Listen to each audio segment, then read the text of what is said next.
Before we dive into tonight's tale, make sure to hit that subscribe button if you want more creepy stories that will keep you up at night.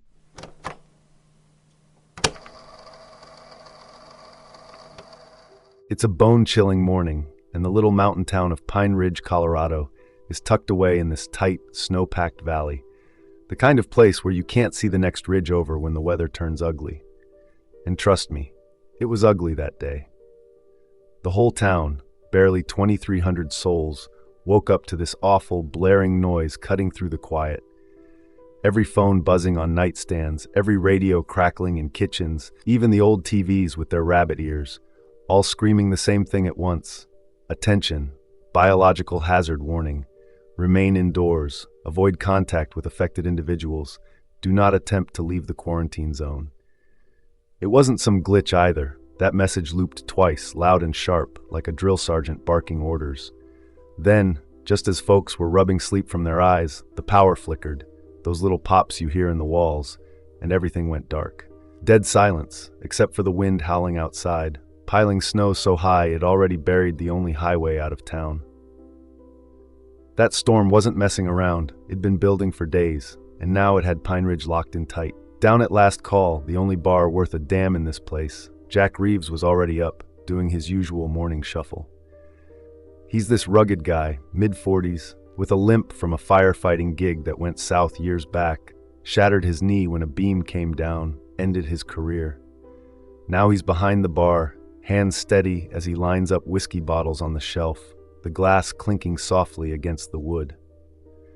That bar's his whole world these days, and he'd rigged it with this old generator after a blackout left him in the dark for a week a few winters ago. Smart move, too, because while the rest of town went black, that thing was humming away in the back, a low, steady rumble that threw a dim, yellowish light across the scratched-up counter. He stopped mid-stack, though, when that alert hit, his phone buzzing in his pocket like a trapped hornet.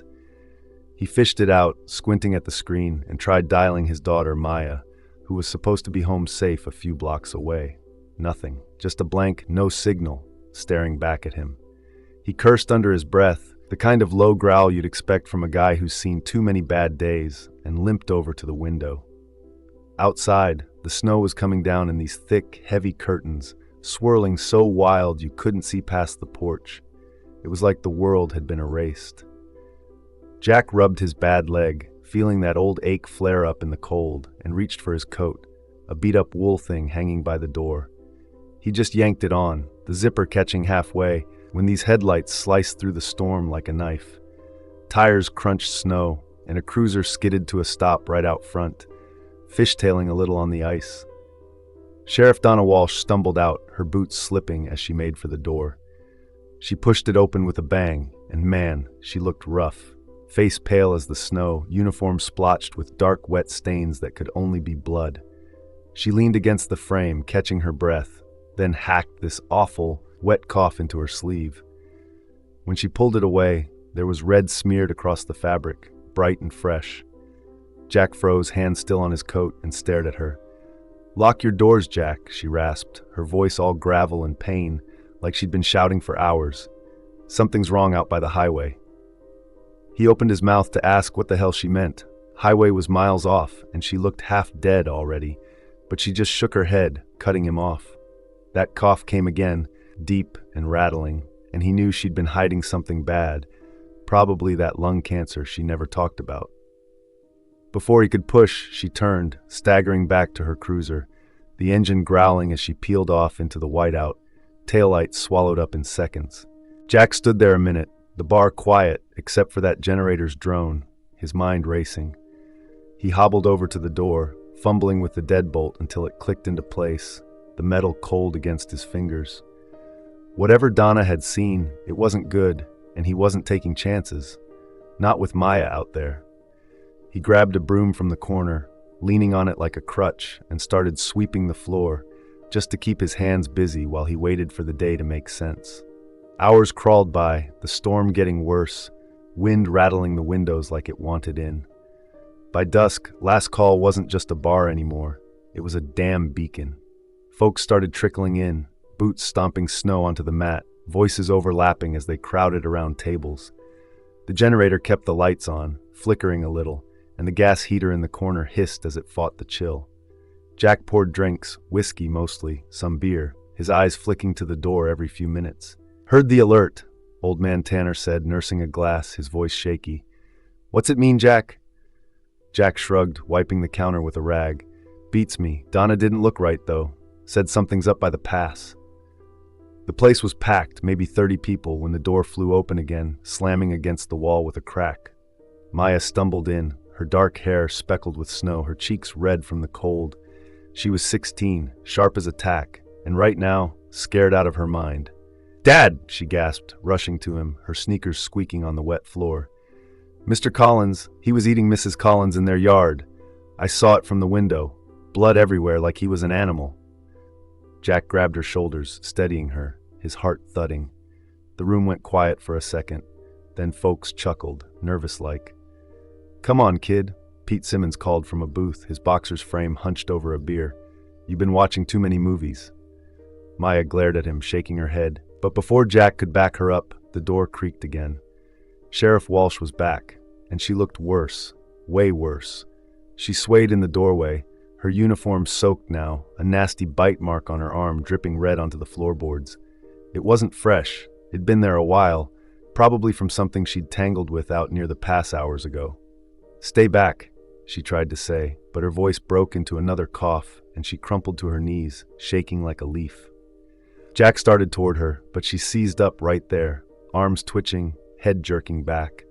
The room held its breath, glasses clinking as folks set them down. When she stood again, slow and wrong, her eyes were gone, just these cloudy, milky pools staring at nothing. Her jaw hung slack, and her movements were all sharp and jagged, like a puppet with cut strings. Before anyone could blink, she lunged, straight across the bar, hands clawing, and sank her teeth into Tommy the bartender's throat.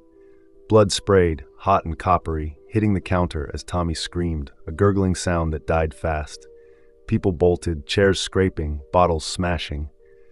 Jack yanked Maya behind him, his bad leg nearly buckling as the bittern started turning. Fast, too fast, minutes instead of hours. Nothing like those slow zombie flicks they'd all laughed at. Panic took over, a mess of yells and crashing glass, and Jack knew they couldn't stay up here. Jack didn't even think twice. He just grabbed Maya's arm, his calloused fingers digging into her jacket, and pushed through the madness upstairs. The bar was a mess of screams and shattering glass, folks tripping over chairs as those things, whatever Walsh and the others had turned into, lunged at anything that moved. His bad leg screamed with every step, that old firefighting injury flaring up, but he didn't care. "Move, move," he barked, shoving Maya ahead of him, his voice hoarse over the chaos. Behind them, a woman's shriek cut off sharp, and Jack didn't look back. He couldn't. He spotted the cellar door behind the bar, half hidden by a stack of empty kegs, and made a beeline for it, dragging Maya along. A handful of others followed, their boots pounding the sticky floor, 12 of them in all, a ragged bunch of scared faces he barely recognized in the panic. They stumbled down the narrow stairs, the air turning cold and damp fast, like stepping into a cave. Jack yanked the steel door shut behind them, the clang echoing in the tight space, and fumbled with the lock, a heavy bolt that scraped as he slid it home. Almost right away, fists started hammering on the other side, a dull, relentless thud, thud, thud that made the metal vibrate. Maya pressed close to him, her breathing quick and shallow, her dark hair still flecked with snow from outside. Jack scanned the group, catching their breath around him. There was Theo Martinez, this wiry guy in his 30s, a doctor who'd rolled into town a few days back and got stuck when the storm hit. He was clutching a beat-up medical bag, his knuckles white around the handle, his glasses fogged up from the sudden chill. Then there was Clara Morris, the town librarian, perched on a crate with this weird, steady calm, like she'd seen worse. She had a little notebook in her hands, flipping through it slow, her lips moving like she was reading to herself. The rest were a mix. Old Man Tanner, a couple of regulars, a mechanic named Eddie, whose hands shook as he wiped sweat off his brow despite the cold. The cellar wasn't much, just a low ceiling, concrete walls slick with moisture, and shelves stacked with odds and ends, dusty bottles, bags of stale peanuts, a few cases of beer Jack hadn't bothered to bring up yet. The generator's hum filtered down faintly from above, but down here, it was all shadows and that damp, musty smell that clung to your clothes. They settled in, spreading out on the floor or leaning against the walls, the pounding upstairs fading to a steady rhythm, like a heartbeat they couldn't shake. Jack slid down next to Maya, his legs stretched out stiff, and rubbed his hands together, trying to warm them. "You okay?" he muttered, keeping his voice low. She nodded, pulling her knees up, her eyes wide but sharp. "Yeah. Just, what was that up there, Dad?" He didn't have an answer, just shook his head and handed her a beer. Non-alcoholic, some cheap stuff he kept for the kids who wandered in sometimes. She cracked it open with a soft hiss, the sound loud in the quiet. 3 days dragged by down there, slow and miserable. The chill seeped into their bones, making joints ache and breaths puff out in little clouds.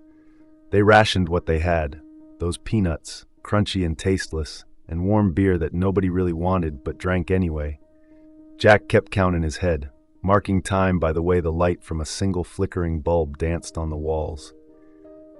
Conversation dried up fast. Folks just sat there, staring at nothing, jumping every time the pounding shifted. Pete Simmons, though, he couldn't sit still. Big guy, built like he'd spent his life throwing punches, owned the gas station down the road. He paced back and forth, his heavy steps scuffing the concrete, his shadow stretching long and jittery. "This is bullshit," he grumbled on day 2, kicking an empty peanut bag across the floor. "We're sitting ducks down here."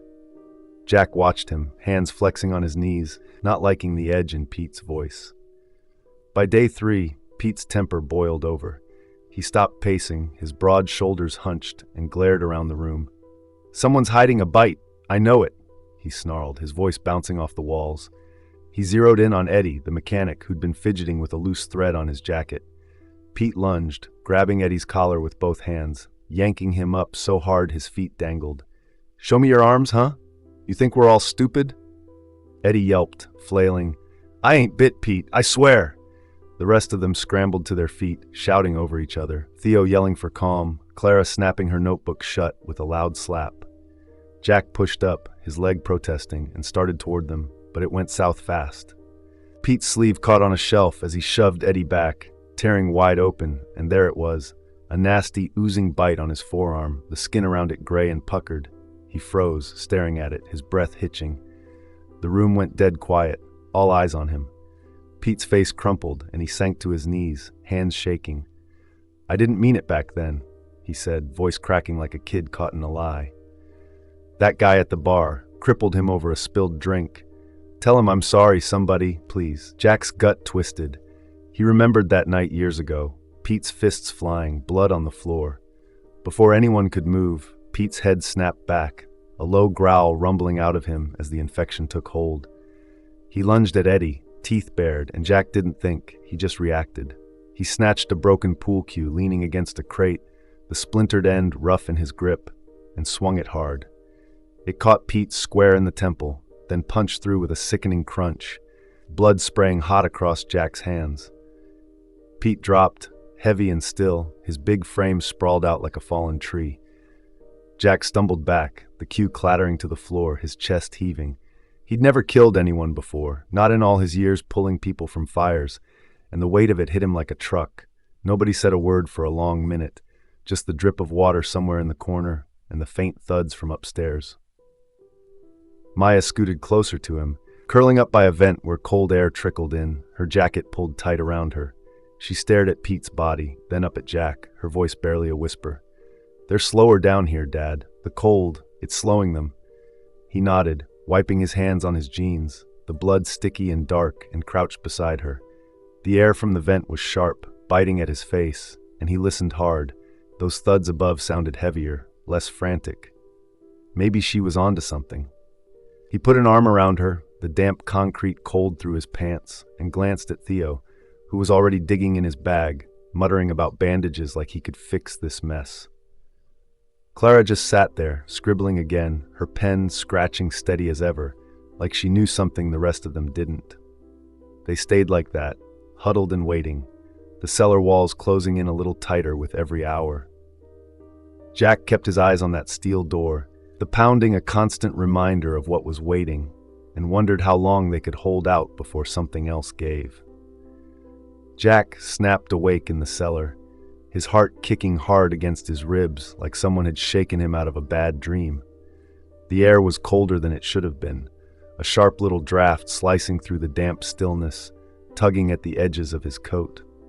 He dozed off sitting against the wall, his bad leg stretched out stiff on the concrete, as Maya curled up beside him, or at least she had been. He reached out, expecting to feel her shoulder under his hand, but his fingers brushed nothing but cold floor. His eyes snapped wide, darting around the dim space.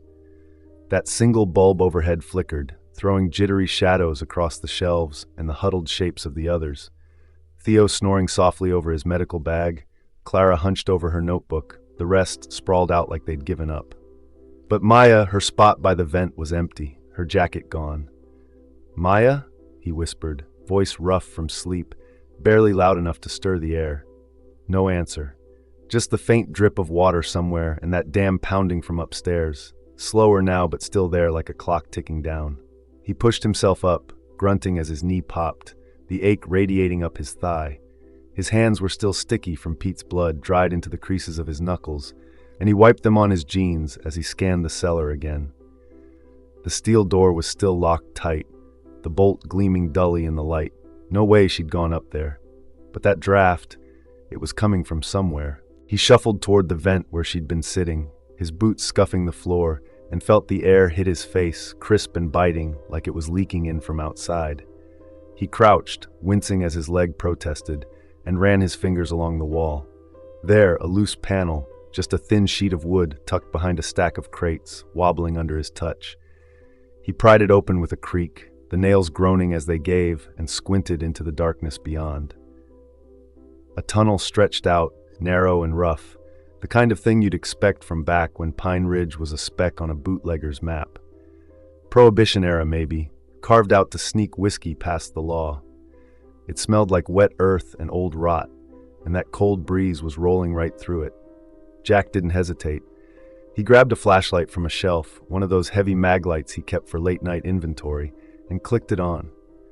The beam cut through the black, bouncing off crumbling dirt walls as he squeezed into the passage. His shoulders brushed the sides, the space tight enough to make his breath hitch, and his bad leg dragged a little, scraping against the uneven ground. "Maya, you in here?" he called, his voice echoing back at him, low and hollow. Nothing but the sound of his own steps, a soft crunch of grit under his boots, and the faint whistle of wind somewhere ahead. He cursed under his breath, the flashlight trembling in his grip. He hadn't even checked how much battery it had, but it'd have to do. The tunnel twisted a little, sloping down, and he steadied himself with a hand on the wall, dirt crumbling under his fingers. His mind raced. She'd been right there, whispering about the cold slowing those things, and now she was gone. What the hell was she thinking, slipping off like this? After what felt like forever, but was probably just a few minutes, the tunnel opened up, spitting him out into an alley behind the bar. Snow hit him like a slap, stinging his cheeks and eyes, swirling thick in the beam of his flashlight. The storm hadn't let up. Wind howled through the narrow gap between buildings, piling drifts against the walls, and the air bit at his lungs with every breath. He swung the light around, heart hammering, and there she was, Maya, trudging toward him through the white, her arms loaded with dented cans, her dark hair plastered wet against her face.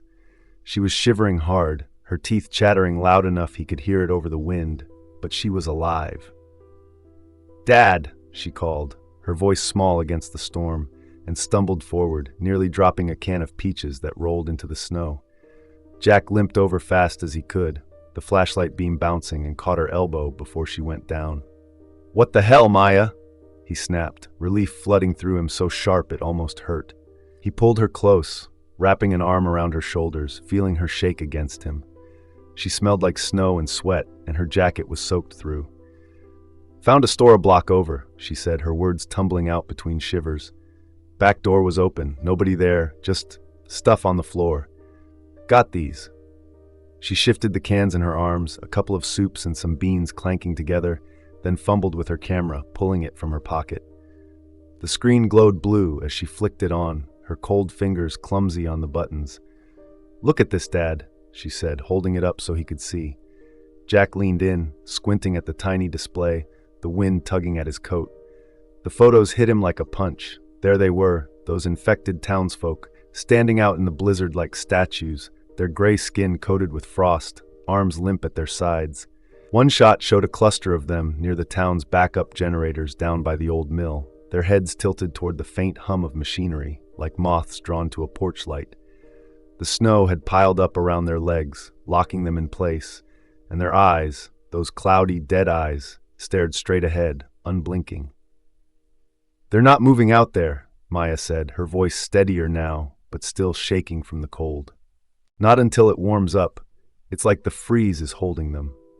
Jack stared at the screen, his breath fogging in front of him, and felt a chill that had nothing to do with the storm. She was right. He'd seen how sluggish they'd gotten upstairs, how the cellar's cold had dulled that pounding. "Come on," he muttered, tucking the flashlight under his arm and taking half the cans from her, their metal icy against his skin. "Back inside before you turn into a damn icicle." He pulled her tight against his side, shielding her from the wind as they shuffled back to the tunnel. The snow crunched under their boots, the alley fading into white behind them, and he kept the flashlight trained ahead, its beam wobbling with every limping step. His mind was spinning. Maya's photos, those frozen things out there, the way they'd stood so still, almost waiting. It was something big, something they could use, but it scared the hell out of him too. They ducked into the tunnel, the wind cutting off sharp as the panel slid back into place with a groan, and Jack led the way, his bad leg dragging worse now, the weight of those cans pulling at his arms. Back in the cellar, the others stirred as they stumbled in, the clatter of cans hitting the floor waking Theo with a start. "Where'd you?" he started, rubbing his eyes behind his glasses, but Jack just waved him off, dropping onto a crate with a grunt. Maya set her load down, her hands red and trembling, and sank beside him, pulling her damp jacket tighter. The pounding upstairs was still there, a faint thud-thud, but slower, like Maya had said. Jack handed her a peanut bag from the shelf, the plastic crinkling as she tore it open, and watched her chew, her discovery burning a hole in his thoughts. They had something now. A piece of this nightmare they could maybe turn into a plan. But it didn't feel like enough, not with that steel door still rattling every now and then, reminding them what was waiting up top. By day 4, the cellar was starting to feel like a tomb.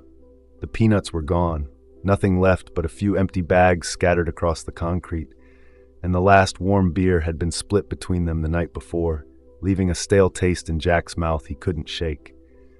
They'd been sitting there, listening to that slow thudding from upstairs, rationing every breath like it might be their last. Jack rubbed his eyes, gritty from too little sleep, and glanced at Maya, who was fiddling with her camera, zooming in on those eerie photos she'd snapped. "We're out of food," Theo said, breaking the quiet, his voice rough as he zipped up his medical bag. He'd been counting their supplies like a hawk, and now his hands were empty, hovering over nothing. Clara looked up from her notebook, her pen pausing mid-scratch, and nodded slow, like she'd been waiting for someone to say it. "There's more out there," she said, calm as ever, tapping the page she'd been writing on. "But we've got to move." Jack didn't like it, but he knew she was right. He stood, his bad legs stiff as a board, and grabbed the flashlight from the crate beside him, its weight familiar now. "Tunnel again," he muttered, nodding toward that loose panel Maya had found. The others shuffled to their feet, a tired, ragged bunch. Theo slinging his bag over his shoulder, Old Man Tanner leaning on a shelf, Eddie the mechanic wiping his hands on his greasy jacket like he could clean off the fear. Maya tucked her camera into her pocket and stuck close to Jack as he pried the panel open, the wood groaning under his grip. That cold draft hit them again, sharper now, and they filed into the tunnel one by one, the beam of Jack's flashlight bouncing off the dirt walls. His boots scraped the ground, each step a dull thud, and he kept a hand on Maya's shoulder, guiding her through the tight squeeze. The air was thick with that wet earth smell, and every so often a faint howl of wind slipped through from the alley ahead, reminding them how close the storm still was. It took longer this time, or maybe it just felt that way with hunger gnawing at their guts. Jack's leg ached worse with every limp, the cold making his knee feel like it was full of gravel, but he pushed on, the flashlight beam wobbling in his shaky grip. They came out behind the library, a squat little building 2 blocks from the bar, its windows dark and crusted with snow. Clara took the lead now, her steps quick and sure, like she'd walked this path 100 times. She shoved the back door open with a creak, the hinges whining, and waved them inside.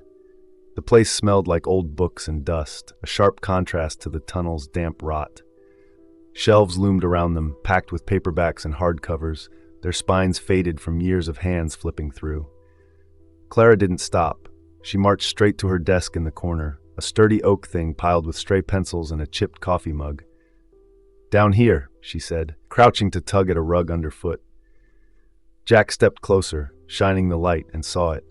A steel trapdoor, flush with the floor, its edges glinting as she popped it open with a soft clang. A ladder dropped down, metal rungs rattling as it hit bottom, and Clara went first, her boots clanging with each step. Jack motioned for Maya to follow, watching her climb down, her hands gripping tight, then went after her, his bad leg making it slow going. He grunted with every rung, the cold steel biting into his palms, until his feet hit solid ground. They were in a bunker, a tight little room carved out under the library, the air dry and still. Shelves lined the walls, stacked with MREs, those military meal packs, canned water, and rows of notebooks, all neatly labeled. A single bulb hung from the ceiling, buzzing faintly as Clara flicked it on. "Been ready for something like this," she said, her voice flat, like she was stating the weather. She reached into a drawer, pulled out a faded badge, and tossed it to Jack. He caught it, the plastic cool against his fingers, and squinted at the text. "Clara Morris, CDC. Ex-CDC," she corrected, leaning against the wall. "Got fired for blowing the whistle on their bioweapon crap. Been tracking chatter out of Denver on a shortwave ever since. Kept it in here." She nodded at a clunky radio in the corner, its antenna bent but humming low. Jack handed the badge to Maya, who turned it over in her hands, her brows knitting together. "What kind of chatter?" he asked, his voice gruff, still catching his breath from the climb. Clara flipped open one of her journals, the pages rustling as she found her spot. "Last month," she said, running a finger down the lines, "hikers started turning up mauled, up in the mountains, not far from here. Then reports of some pathogen spiking in Denver, weird symptoms, hushed up fast. I've been piecing it together. Nobody else was gonna." Her pen tapped the paper, a sharp little tick-tick, and Jack felt a chill crawl up his spine that wasn't from the cold. Theo stepped closer, peering over her shoulder, his glasses slipping down his nose. "You think this is it?" he asked, voice low. Clara shrugged, but her eyes were hard. "Feels like it." Jack needed air, or at least a look outside.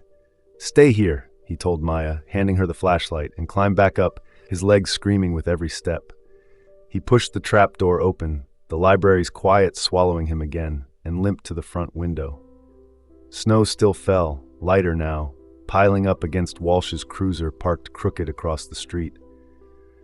The driver's door hung open, swaying a little in the wind, and Jack's gut told him to check it. He stepped outside, the cold hitting him like a punch, and crunched through the drifts, his breath puffing out in quick bursts. The cruiser's interior was a mess, coffee cups spilled in the console, radio silent, and there, on the passenger seat, Walsh's logbook lay open, pages fluttering. He grabbed it, squinting in the dim light. Weaver property quarantined by CDC weeks ago. Hikers half-eaten up there, radio silence from command, not authorized to warn anyone. His stomach dropped. That storm had rolled in right after the CDC pulled out, locking Pine Ridge in with whatever they'd left behind, whatever Walsh had run into out by the pass. He was about to head back when a thud snapped him around, loud and close, coming from inside the library. He bolted back, well, as fast as his leg would let him, the snow crunching under his boots, and shoved through the door. Down in the bunker, the others were on their feet, staring at the wall near a heating vent. Something was there, an infected, gray and stiff, slumped against the concrete where the tunnel must have brushed close. The vent hissed, pumping warm air, and the thing twitched, slow at first, fingers curling like they were waking up. "Move!" Jack yelled, dropping the logbook as he scrambled down the ladder, the rungs rattling under his weight. The infected's arms jerked now, a low rasp scraping out of its throat, and Clara grabbed her notebook, shoving it into her coat. Theo snatched his bag, Eddie tripped over a crate, and Maya darted for the ladder, flashlight beam swinging wild. They climbed fast, Jack pushing from below, his hands slick with sweat despite the chill, and burst back into the library just as the thing stood, its movements sharp and deliberate, like it knew they were there. They didn't stop to look back. Jack led the way, limping hard, the logbook's words burning in his head as they spilled out into the snow, the library's quiet shattered behind them. Whatever the CDC had done up at the Weavers, it was loose now, and Pine Ridge was paying the price. They were headed for the sheriff's station. Jack figured there'd be weapons there, maybe a radio, something to give them a fighting chance. Walsh's logbook was still tucked under his arm, its pages flapping as he moved, those words about the Weavers and the CDC looping in his head like a bad song. The storm had other plans, though. They'd barely made it a block, the library's dark shape still looming behind them, when the whiteout hit, full on, blinding, like someone flipped a switch and turned the world to static. Snow blasted in from every direction, stinging Jack's eyes, clogging his throat when he tried to yell. "Stay together," he shouted, but the wind snatched his voice, shredding it into nothing. He reached for Maya, his fingers brushing her sleeve, but then she was gone, swallowed by the white. He spun around, heart slamming, and saw shadows fading fast, Clara's coat flapping to his left, Theo's hunched figure somewhere behind, the rest of the group just lost. "Maya!" he bellowed, his throat raw, but the storm roared back louder, a wall of sound that drowned him out. He stumbled forward, boots sinking deep, the flashlight in Maya's hand, a faint glow somewhere ahead, flickering like a dying star. It felt like hours, though it couldn't have been more than minutes, before he caught up to her. Or maybe she found him. She grabbed his arm, her grip tight through his coat, and pulled him toward a shape in the snow. The town's little church, its steeple barely poking through the haze. "In there!" she yelled, her voice cracking over the wind, and Jack didn't argue. They shoved through the half-open door, the wood groaning as it swung wide, and tumbled inside, the storm's howl cutting off sharp as it closed behind them. Clara and Theo staggered in right after, snow caked on their shoulders, their faces red and wind-burned. The air inside was still, heavy with the smell of old hymnals and candle wax, and Jack leaned against the wall, catching his breath, his chest heaving like he'd run a mile. The others, Eddie, Tanner, the rest, they were gone, scattered in the whiteout, and there was no telling if they'd make it. The church was small, just a single room with a dozen pews lined up neat, a chipped wooden cross hanging above a pulpit at the far end. Stained glass windows glowed faintly, the storm's gray light filtering through in muddy reds and blues. Jack straightened, wiping snow from his eyes, and that's when he saw them. 6 figures, sitting in the pews like they'd been waiting all along. Infected, no question, their gray skin glistening with frost, hands clasped tight in their laps as if caught mid-prayer. The cold had locked them in place, their heads bowed, shoulders stiff, like some creepy congregation frozen in time. Jack's stomach lurched, and he grabbed Maya's arm, pulling her back toward the door. "Quiet," he whispered, his voice barely a hiss, nodding at the others to stay put. The silence was thick, broken only by the soft drip of melting snow from their coats hitting the floorboards. Clara edged closer, her boots creaking on the wood, and squinted at them, her breath puffing out slow. "They're not moving," she murmured, almost to herself, flipping open her notebook with a rustle. "Frost's got 'em good." Jack nodded, his eyes locked on the nearest one, a woman in a torn coat, her fingers laced so tight the knuckles bulged. But then it happened. A loud clank echoed through the room, sharp and metallic, like a hammer hitting pipe. The ancient heater in the corner sputtered to life, its coils glowing red as it kicked on, and the air shifted, warm and dry, rolling over them. Jack froze, watching as the infected stirred, slow at first, just a twitch in the woman's fingers, uncurling like she was waking up. Then a head tilted, ice cracking soft along its neck, and another shifted, a faint groan scraping out of its throat. "Shit," he muttered, stepping back, his bad leg bumping a pew with a thud. Theo moved fast, too fast. He dropped his bag, the zipper rasping as it hit the floor, and yanked up his shirt, showing a bite on his side, the skin around it puckered and gray but not spreading like the others. "Took an antiviral from my last gig," he said, his voice steady despite the shake in his hands. Experimental stuff. Been slowing it. I've got time. Jack stared, his mouth dry, the logbook slipping a little in his grip. Theo, what the hell? He started, but Theo cut him off, shaking his head. No time, he said, grabbing a hymnal from the pew beside him, its leather cover cracked and worn. He hefted it, testing the weight, and shot them a look, calm but hard. Go, now. Before Jack could argue, Theo smashed the book against the wall, the crash booming through the church like a gunshot. The infected snapped to life, heads jerking toward the sound, their movements sharp and jagged as the frost sloughed off. Go, Theo shouted, his voice cracking this time, and he bolted toward the pulpit, waving his arms like a damn madman. Jack didn't want to leave him.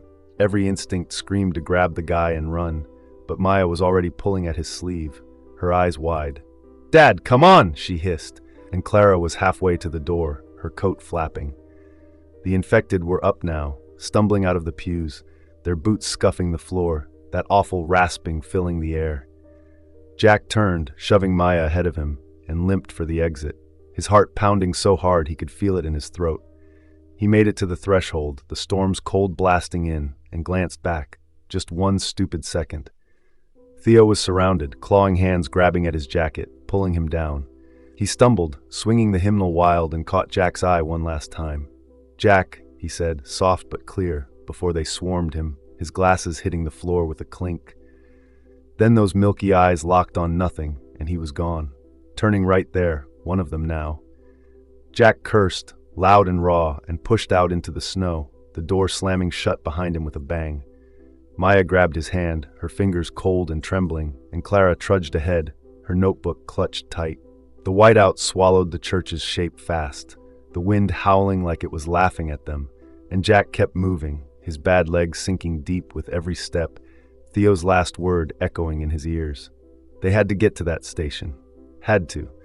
Because whatever was left of Pine Ridge wasn't giving them any more chances. The snow didn't let up as Jack, Maya, and Clara pushed through the whiteout, the wind clawing at their coats like it wanted to peel them apart. Jack's bad leg was a mess now, every step a stab of pain that shot up his thigh, but he kept going, his jaw clenched tight. Maya stayed close, her flashlight beam bouncing ahead, cutting through the swirling flakes, while Clara marched on like a machine, her notebook tucked inside her coat, her breath puffing out in steady little clouds. Theo was gone. Jack could still hear that last Jack ringing in his ears, soft and final. And it weighed on him like a stone, but there wasn't time to grieve. The sheriff's station was their shot, maybe their only one, and it loomed up ahead through the haze, a squat brick building with frosted windows and a flagpole bent crooked by the storm. They reached the door, half buried in a drift, and Jack shoved it open with his shoulder, the hinges squealing like a kicked dog. Inside, the air was stale and cold, smelling of dust and old coffee, the kind of place that hadn't seen much life even before all this. He stepped in, snow crumbling off his boots onto the linoleum, and flicked on the flashlight Maya handed him, its beam sweeping the room. The place was a mess, chairs tipped over, a coffee mug shattered on the floor, papers scattered like someone had left in a hurry. But the walls, man, the walls told a story. They were plastered with Walsh's work, a chaotic patchwork of photos, maps, and notes pinned up with thumbtacks, some curling at the edges. Jack limped closer, his breath hitching as he took it in. Pictures of dead livestock, cows and sheep from the Weaver place up the ridge, sprawled out in the dirt, their guts torn open, flies buzzing even in the grainy shots. Maps marked with red ink circled their property, a big X over the house, and scribbled notes in Walsh's tight handwriting. Youngest son bitten, still alive. CDC took over. Maya stepped up beside him, her sneakers squeaking on the floor, and pointed at a photo of a kid, maybe 10, sandy hair staring blank at the camera. That's Eli Weaver, she said, her voice low like she didn't want to wake something.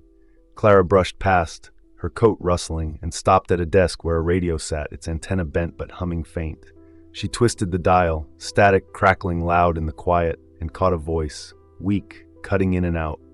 Cities fallen, containment zones breached, Pine Ridge perimeter established. Jack's stomach twisted as the words sank in. Days before the alert, he muttered, glancing at Maya, who nodded slow, her eyes wide. They knew, Clara said, her tone flat but sharp, like a blade sliding out. Set it up and left us here. She tapped the logbook Jack had dropped on the desk, Walsh's last entry glaring up at them. Weaver property quarantined by CDC weeks ago. Hikers half-eaten up there. Radio silence from command. Not authorized to warn anyone. He rubbed a hand over his face, the stubble rough under his fingers, and felt the pieces click together. The storm locking them in, the alert coming too late. It wasn't a warning. It was a damn trap. Before he could say anything, heavy boots thudded outside, a quick, purposeful crunch through the snow. Jack spun, grabbing Maya's arm and pulling her back toward the wall, his flashlight flicking off with a click. The door banged open, and 3 figures stormed in, rifles slung over their shoulders, barrels glinting in the dim light. The Weaver family. Amos and his 2 eldest, a pair of lanky boys in their 20s, all weathered and hard like they'd been carved out of the mountain itself. Amos led them, a big man with a gray beard and eyes like flint, his coat patched with duct tape. He stopped short, spotting Jack, and lowered his rifle just a hair, the metal clanking against his belt. "Reeves," he growled, his voice deep and rough like gravel under tires. "Didn't think you'd still be kicking." Jack straightened, his bad leg trembling under him, and nodded stiff. "Same to you, Amos. What's this about?" Amos stepped forward, his boots leaving wet prints on the floor, and jabbed a finger at the wall, right at that photo of Eli. "Our boy," he said, his growl dropping low, almost breaking. "Eli got bit. Some damn thing up by the ridge, months back. Didn't turn all the way, though. Just got sick, real bad. CDC swooped in, took him, said they'd figure it out. Studied him like a lab rat till he broke out." He paused, his jaw working like he was chewing on the words, and his sons shifted behind him, their hands tight on their guns. "They weren't after a cure," Amos went on, his voice hardening. "Wanted a weapon, something they could control. One of their team got sloppy, got bit, and made it to the highway before we could stop him. That's where it started." He spat on the floor, a wet splat that echoed, and locked eyes with Jack. Quarantine wasn't to keep it out, it was to keep it in. Us, the town, all of it. Jack's stomach sank, a cold, heavy weight that made his knees feel weak. He glanced at Maya, her face pale in the flashlight's glow, then at Clara, who was scribbling fast in her notebook, her pen scratching like she was racing to catch up. "A death sentence," he said, his voice barely above a whisper, the logbook's pages fluttering as he set it down. Amos nodded, slow and grim, his beard brushing his chest. "Been hunting 'em since," he said, hefting his rifle. "Trying to clean up their mess, but it's bigger than us now." The radio crackled again, a faint voice cutting through. "Military pulling back, no evac." Jack's hands clenched into fists, the nails digging into his palms, and he looked at the maps again, those red lines circling Pine Ridge like a noose. The Weavers had walked in with answers, but they weren't the kind that saved anybody.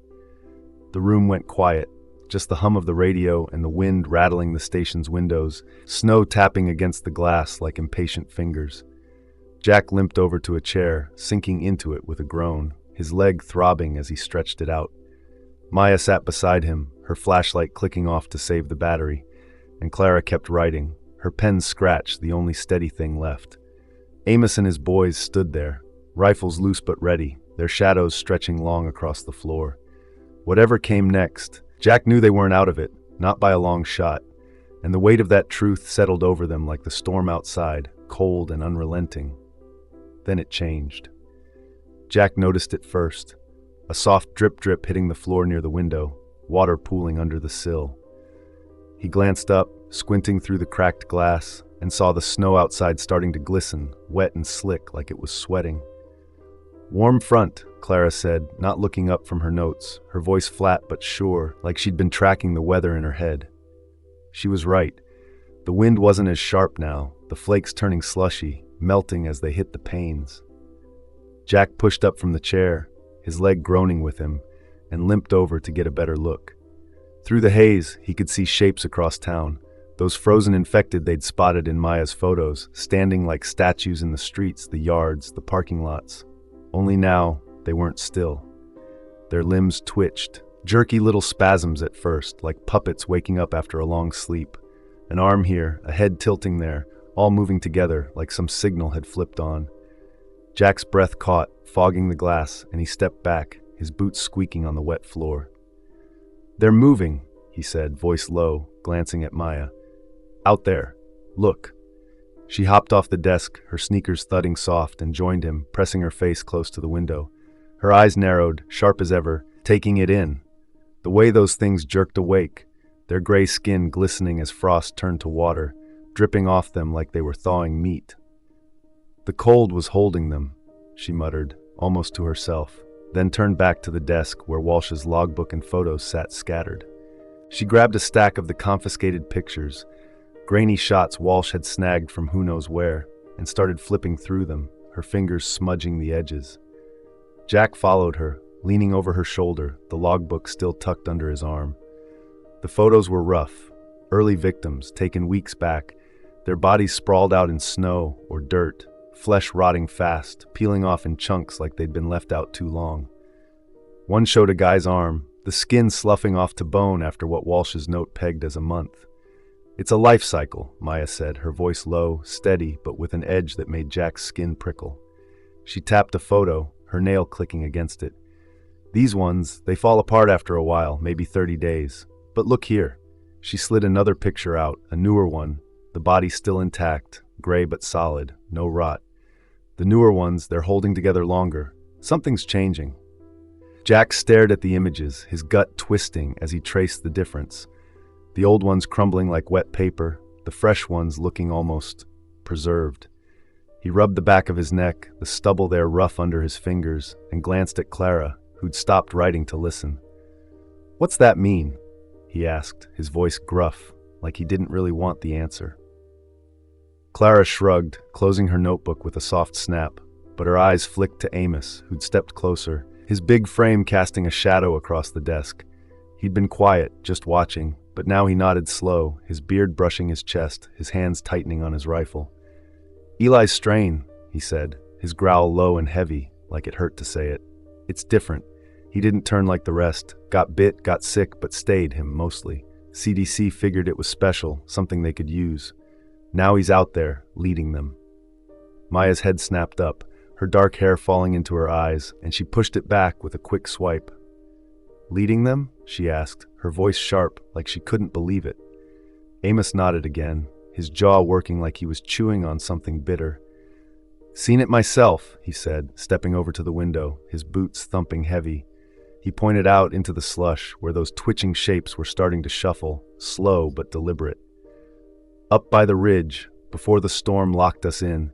He was out there, moving with them, not just stumbling around, like he's got some kind of hold on him. That's why they took him, thought they could bottle it, control it. Idiots let him slip instead."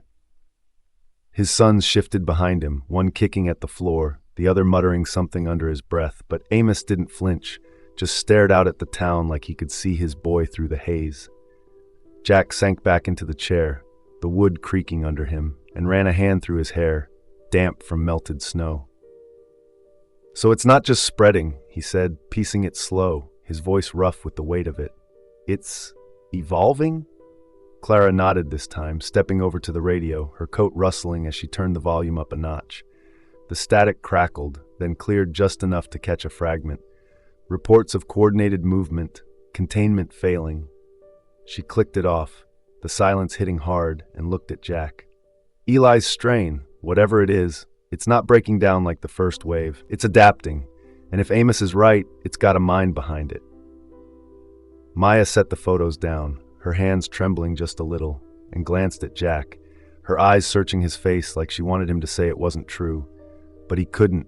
Everything they'd seen, from the bar to the church, was screaming the same thing. Amos turned from the window, his rifle clanking against his hip, and locked eyes with Jack. "He's my boy," he said, quieter now, almost a plea. "But he ain't right no more. We've been hunting him, trying to stop it, but it's like chasing smoke. And now this." He waved a hand at the melting snow outside, the twitching figures growing clearer as the warm front rolled through. Jack nodded, slow and heavy, the logbook slipping to the desk with a soft thud. The station felt smaller now, the walls closing in, that drip-drip from the windows a steady little drumbeat. Maya slid off the desk, her sneakers scuffing the floor, and stood beside him, her shoulder brushing his. Clara started flipping through her notebook again, muttering about patterns, while Amos and his boys stood watch, their shadows stretching long in the flickering light. Outside, the infected were moving faster now, their jerky steps smoothing out, and Jack knew they couldn't sit there forever. The truth was sinking in. Whatever Eli had started, it wasn't just a plague anymore. It was something worse, something with purpose, and Pine Ridge was right in its crosshairs. The station was starting to feel like a cage, the walls pressing in as that drip-drip from the melting snow kept time like a countdown. Jack stood by the window, his bad leg aching under him, watching those infected shapes shuffle through the slush outside, smoother now, less jerky, like they were figuring out how to move again. Maya sat cross-legged on the desk, flipping through Walsh's photos, her fingers smudging the edges, while Clara paced slow, her notebook tucked under her arm, muttering about Eli's strain like it was a puzzle she could crack. Amos and his boys stayed near the door, rifles in hand, their boots scuffing the floor every time they shifted, their eyes hard and restless. The radio crackled faintly, a voice cutting through static about containment breaches, but it was just noise now. Nobody was coming to save them. Jack rubbed his face, the stubble rough against his palms, and turned to the group. "We can't stay here," he said, his voice gruff, cutting through the quiet. "They're waking up out there. We've got to do something." Maya looked up, her dark hair falling into her eyes, and nodded slow, like she'd been waiting for him to say it. "The lake," she said, hopping off the desk, her sneakers thudding soft on the linoleum. "It's frozen solid, right by the power station. If we can get them onto it, break the ice." She trailed off, glancing at Clara, who stopped pacing and raised an eyebrow. "Sink 'em," Clara finished, her voice flat but sharp, like she was already running the numbers. "Frigid water'd hold 'em, maybe for good." Amos grunted, stepping closer, his rifle clanking against his belt. "Got charges," he said, patting a duffel bag one of his sons carried. "Hunting stash, dynamite, some old blasting caps. Could rig the ice to blow." Jack nodded, slow and heavy, the idea taking shape in his head. "Sirens," he added, pointing at the radio. "Station's got an emergency system, loud enough to carry. Lure 'em out there with noise." They hashed it out quick, voices overlapping in the dim light. Jack volunteered for the powerhouse. He knew it best, had patched its generator once after a storm, and the heat it'd kick off would draw those things like moths. "I'll get it running," he said, his tone firm, no room for argument. Maya jumped in fast, her hands fidgeting with her jacket zipper. "I'll handle the controls, rewire the sirens, make 'em scream. Done it with my stereo at home." Clara nodded, tucking her notebook away, and Amos and his boys took the explosives, their rough hands already digging through the bag, pulling out sticks wrapped in faded red paper. "We'll set the charges," Amos growled, his beard brushing his chest. "Know the lake, good spots to crack it." It was desperate, crazy even, but it was something, a plan, a shot, and they clung to it like a lifeline. Jack had one more piece to figure out, though. "Need sound, big sound," he said, rubbing his chin, his eyes narrowing. "Last call's got amplifiers, industrial stuff for the bands we used to get. Could boost the sirens across the lake." Maya grabbed his arm, her grip tight. "Dad, you can't go alone," she started, but he shook his head, cutting her off. "Faster this way," he said, his voice softer now, meeting her eyes. "You stick with Clara. Get those controls ready. I'll be back." She didn't like it. He could see it in the way her jaw tightened, but she nodded, letting go slow, her fingers brushing his sleeve. He slipped out into the storm alone, the warm front making the air heavy and wet, snow turning to slush under his boots. His bad leg dragged worse now, each step a slog, but he pushed through, the flashlight in his hand cutting a shaky path back to last call. The streets were eerie, those infected shuffling in the distance, their raspy groans carrying on the wind, drawn to whatever warmth they could find. He reached the bar, its windows boarded up tight from that first night, and shoved the door open with a creak, the familiar smell of whiskey and stale beer hitting him hard. Inside it was dark, the generator long dead, just shadows stretching across the floor. He limped to the back, where the sound gear sat, a tangle of wires and heavy amps stacked by the stage, and dropped to his knees, the concrete cold through his jeans. He set the flashlight down, its beam bouncing off the walls, and started pulling cables, his hands fumbling in the dim light. Then he heard it, breathing, slow and ragged, right behind him. He froze, his heart slamming against his ribs, and turned slow, the flashlight beam swinging with him. There at the counter sat one of his regulars, old Hank, a guy who'd nursed a beer every Friday for years. Only now, Hank wasn't Hank. His skin was gray, his eyes clouded white, and he slid an empty glass forward across the bar with a soft scrape, like he was waiting for a refill. Jack's breath caught. Did it remember? Was something still in there? He couldn't move, just stared, the glass glinting in the light. Hank's head tilted like he was listening. Then his hand slipped, knocking over a stack of bottles by the amp, and they crashed to the floor. Loud, sharp, glass shattering into a million pieces. The sound snapped him out of it, but it woke something else too. Outside, a low rumble grew, then turned to pounding, fists hammering the boarded windows, the horde roused by the noise. Jack cursed, loud and raw, and scrambled to finish, his hands shaking as he wired the amps, twisting cables together with quick, sloppy knots. The windows rattled hard, wood splintering with every hit, and he could hear them now, those raspy groans, closer, hungrier. He grabbed the gear, the weight pulling at his arms, and bolted for the door, his bad leg nearly buckling as glass shattered behind him, the boards giving way. He burst out into the slush, the horde spilling in after him, their boots crunching wet snow, their clawing hands brushing the air just feet back. He ran, or limped fast as he could, his chest burning, the amplifiers banging against his hip, the storm swallowing his gasps as he aimed for the power station. Maya'd be there, Clara too, and the Weavers. He just had to make it, had to get this damn trap set before the town swallowed them whole. Jack stumbled through the slush, his bad legs screaming as he hauled the amplifiers toward the power station, the horde's raspy groans echoing behind him. The warm front had turned the snow wet and heavy, soaking his jeans, but he didn't stop, couldn't stop, not with those things clawing the air just steps back. He reached the station, a hulking brick building by the lake's edge, its rusted smokestack poking through the haze. Maya was already there, her flashlight beam darting around as she crouched by the control panel, wires spilling out like guts. Dad, spotting him, and scrambled over, helping him drag the gear inside. The door slammed shut with a clang, cutting off the wind's howl, and Jack dropped to his knees, chest heaving, the amplifiers thudding to the floor. Clara rushed over, her coat flapping, and grabbed the cables, her hands steady despite the sweat beading on her forehead. "Hook 'em up," Jack rasped, pointing at the siren system, and Maya nodded, diving back into the wires, her fingers twisting fast like she'd done this 100 times. Outside, Amos and his boys were at work, their silhouettes moving quick across the frozen lake, a wide, flat stretch of ice glinting under the gray sky, ringed by snow-heavy pines. Jack limped to a window, wiping the grime with his sleeve, and watched them kneel, setting charges from their hunting stash, red sticks of dynamite and old blasting caps, their gloved hands careful but quick. The plan was coming together, piece by piece, and Jack turned back to the powerhouse controls, flipping switches with a grunt. The generators kicked on, a deep, rumbling thrum that shook the floor, heat pouring out as the machinery growled to life. Maya finished her part, the emergency system sparking as she patched in the amplifiers, and then it hit. The sirens wailed, a piercing, banshee scream that cut through the walls, amplified by Jack's bar gear into a wall of sound that rolled across the lake. He'd grabbed an old rock playlist from last call, guitars and drums blasting out now, loud enough to rattle his teeth echoing off the mountains. It worked. Too well, maybe.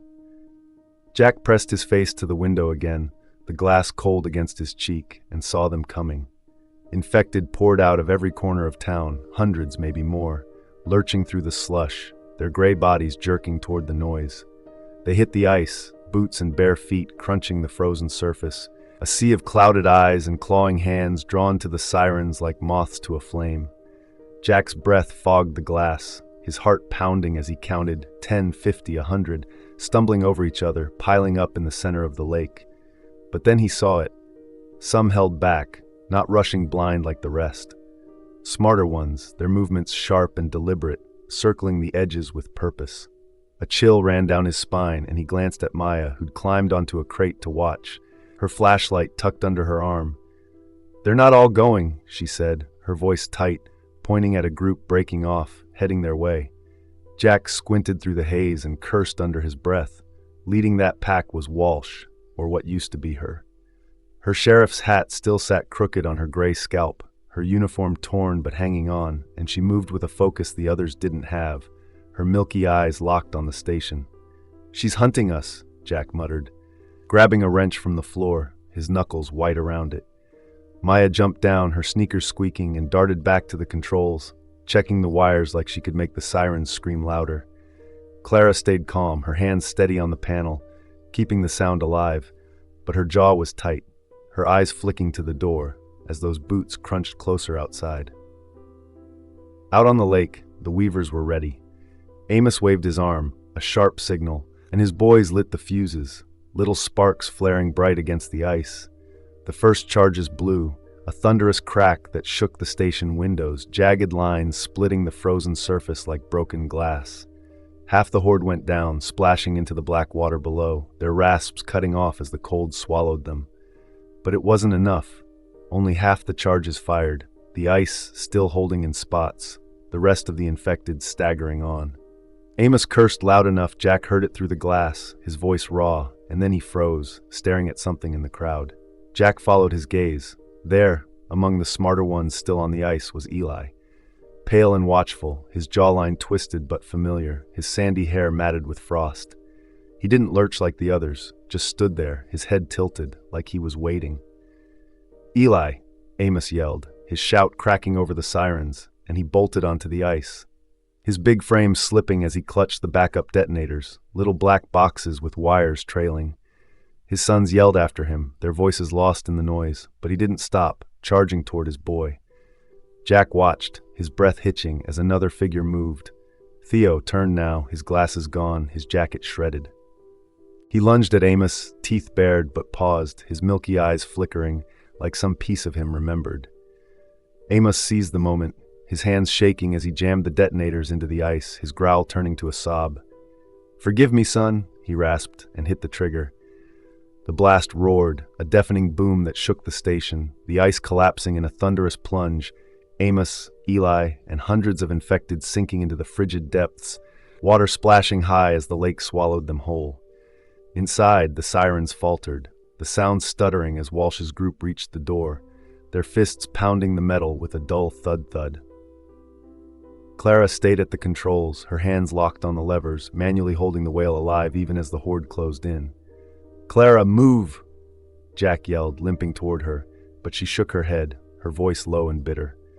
"I should have stopped them years ago," she muttered, her CDC guilt spilling out like a confession. "Back when I had a chance." The door buckled, wood splintering, and they got through, gray hands clawing, teeth snapping.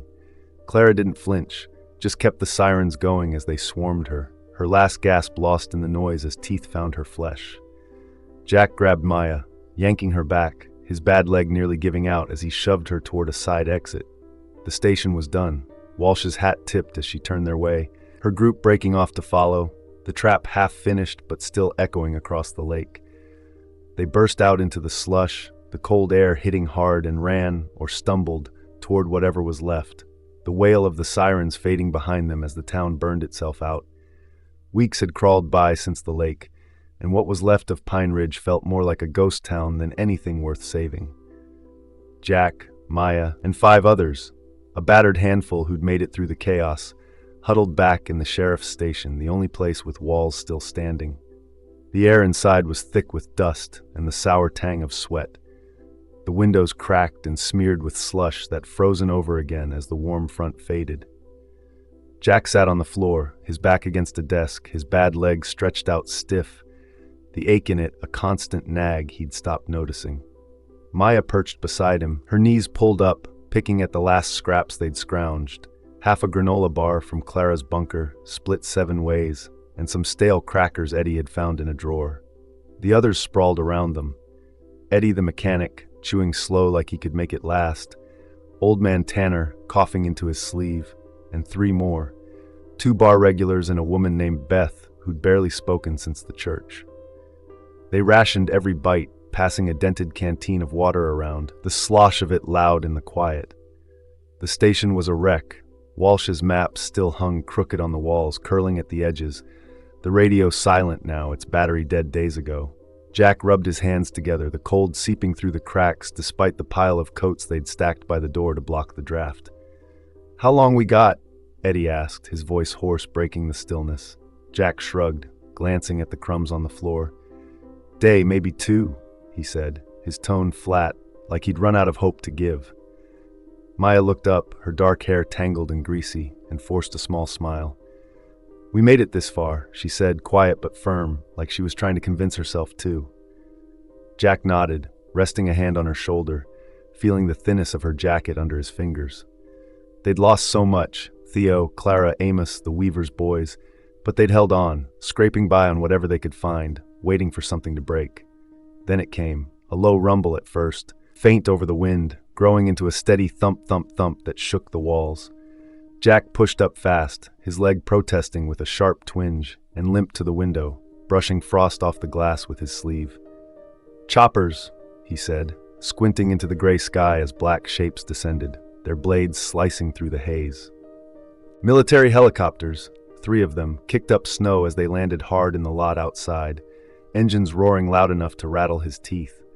The others scrambled to their feet, boots scuffing the floor, voices overlapping in a mix of relief and nerves. "They're here," Beth whispered, her first words in days, clutching her coat tight. Soldiers spilled out, dark figures in tactical gear, moving quick and quiet, their breaths puffing in the cold as they fanned out around the station. The door banged open, and a soldier stepped in, tall, helmeted, his face hidden behind a visor, a rifle slung across his chest. "Survivors?" he barked, his voice clipped, like he didn't have time for answers. Jack nodded, stepping forward, his hands up slow to show he wasn't a threat. "7 of us," he said, his throat dry. The soldier didn't reply, just waved them out, his gloved hand sharp in the air. More came in behind him, carrying odd devices, handheld scanners with blinking lights, and started running them over each person, the machines beeping soft as they swept from head to toe. Jack stood still, the cold metal brushing his arm, watching Maya get scanned a few feet away, her jaw tight like she didn't trust it. Then, without a word, the soldiers split them up. 2 grabbed Eddie and Tanner, steering them to one chopper, another pulled Beth and the regulars toward a second. Jack started toward Maya, but a hand clamped his shoulder, firm and unyielding. "This way," a soldier said, shoving him toward a third chopper, its blades still spinning, kicking up wet snow that stung his face. "Maya!" he yelled, twisting back, but she was already being hustled into another craft, her dark hair whipping as she climbed in. He caught her eye for a second. She mouthed, "Dad," her face pale. Then she was gone, the door sliding shut with a clang. Jack's soldier pushed him forward, and he stumbled into the chopper, the floor vibrating under his boots as he sank onto a bench. The interior smelled of fuel and metal, the hum of the engine loud in his ears, and he gripped the seat, his knuckles white. His escort sat across from him, silent, adjusting a strap on his gear, and that's when Jack's phone buzzed. Weak signal, but enough. He pulled it out, the screen cracked but glowing, and saw Maya's text, "Don't mention the samples. Check the soldier's neck." His gut twisted and he glanced up, casual as he could, leaning to adjust his boot. There it was, a barcode tattoo, black and crisp, peeking above the soldier's collar, identical to the ones in Weaver's CDC photos pinned up back at the station. Jack's breath hitched, but he kept his face blank, tucking the phone away slow. This wasn't a rescue. It was a collection, and he didn't know what for. The chopper lifted off, the jolt throwing him back, and he gripped the bench tighter, the world tilting as they climbed. Through a small window, he saw Pine Ridge shrink below, snow-covered ruins, the lake a dark scar where the ice had broken. Then the mountains rolled by, jagged and gray, and Denver came into view. Jack pressed his face to the glass, squinting through the smudges, and felt his stomach drop. The city was walled off, massive concrete barriers splitting it into sections, and inside, infected shuffled, herded like cattle between zones, soldiers in black directing them with long poles. "What the hell?" he muttered, his voice lost in the roar, and the soldier across from him shifted, his visor catching the light. The radio crackled to life, a sharp voice cutting through. "Attention, biological hazard contained, Phase 2 initiated." Jack's escort leaned forward, muttering low to another soldier beside him. Phase 2 protocols, finally moving. His eyes were cold, flat, like he didn't see Jack as human anymore. Jack's phone buzzed again, the vibration sharp against his leg, and he fished it out, hands trembling now.